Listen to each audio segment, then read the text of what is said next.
ஓம் சாய்ராம். ஸ்ரீ சாயி பாபாவின் பக்தர்களின் அனுபவங்கள் என்ற புத்தகத்தை பூஜ்ய ஸ்ரீ நரசிம்ம சுவாமிஜி அவர்கள் தொகுத்து வழங்கியுள்ளார். இதிலிருந்து ஸ்ரீதர் நாராயண் கர்கர் அப்படிங்கிறவர் ஸ்ரீ சாயி பாபா அவருக்கு கொடுத்த அனுபவங்களை பூஜ்ய ஸ்ரீ நரசிம்ம சுவாமிஜி கிட்ட 1936 செப்டம்பர் மாதம் பகிர்ந்து கொண்டார். அதோட விளக்கத்தை தான் நாம் இப்ப பார்க்க போறோம். இவர் சின்ன வயசுல இருந்தே ரொம்ப பக்தியோடையும் ஆன்மீக உணர்வுகளோடையும் ஆச்சாரமாகவும் வளர்க்கப்பட்டார். இது எல்லாத்துக்குமே காரணம் இவருடைய தாத்தா அப்படிங்கிறாரு. அவர் தான் இவருக்கு ஆன்மீகம் ஆச்சாரமா வாழறது எப்படி, இந்த சம்பிரதாயங்கள் இது எல்லாத்தையுமே சொல்லி கொடுத்தவர் அப்படிங்கிறாரு. ஸோ இவர் இந்த மாதிரி ஒரு ஆச்சாரமான குடும்பத்துல நல்ல பூஜை புனஸ்காரம் எல்லாம் செஞ்சு வளர்ந்துட்டு வந்தவர்.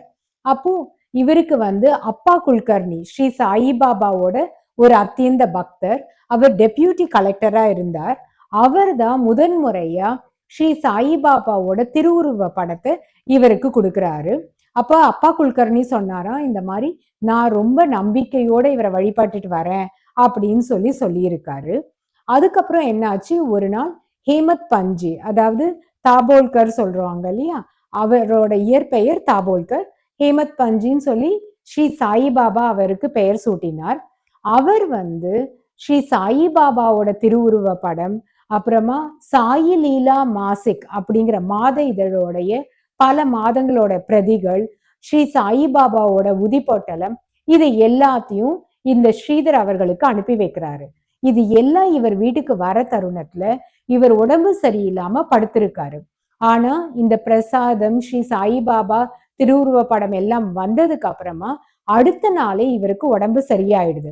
உடம்பு சரியானதுக்கு அப்புறம் இவர் என்ன நினைக்கிறாரு, ஸ்ரீ சாயிபாபாவோட திருவுருவ படத்தை தன்னுடைய பூஜை அறையில வச்சு வழிபடணும் அப்படின்னு ஒரு எண்ணம் வருது. சரின்னு பாபாவை எடுத்துட்டு போயிட்டு அவரோட பூஜை அறையில வைக்கலான்னு பாக்குறாரு.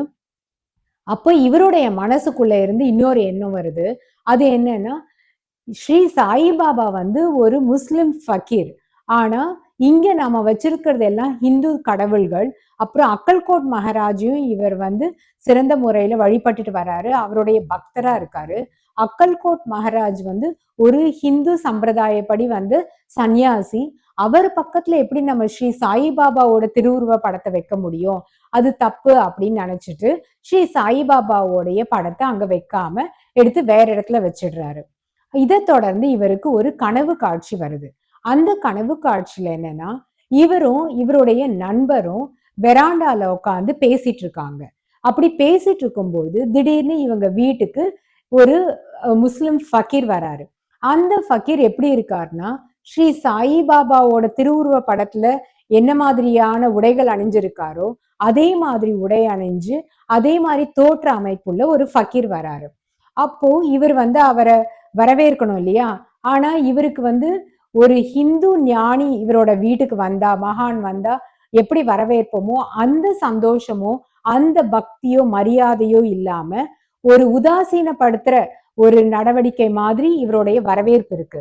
அப்ப இவர் பக்கத்துல இருந்த நண்பர் உடனே இவர்கிட்ட சொல்றாரு, இந்த மாதிரி எல்லாம் பாரபட்சம் பார்க்க கூடாது, நீ அக்கல்கோட் மகாராஜ் வந்தா என்ன மாதிரி ஒரு மரியாதையை கொடுப்பியோ அந்த மாதிரி தான் இவருக்கும் கொடுக்கணும் அப்படின்னு இவருக்கு அறிவுறுத்துறாரு. அதோட இந்த கனவு முடிஞ்சிருது. இவர் காலையில விழிச்சு எழுந்துக்கிறாரு. ஆனா இந்த கனவை பத்தி சுத்தமா இவர் மறந்து போயிடுறாரு. அப்புறம் அன்னைக்கு காலையில பூஜை பண்றதுக்காக இவருடைய பூஜை அறைக்கு போறாரு. அப்பதான் இவருக்கு இந்த கனவு காட்சி ஞாபகம் வருது.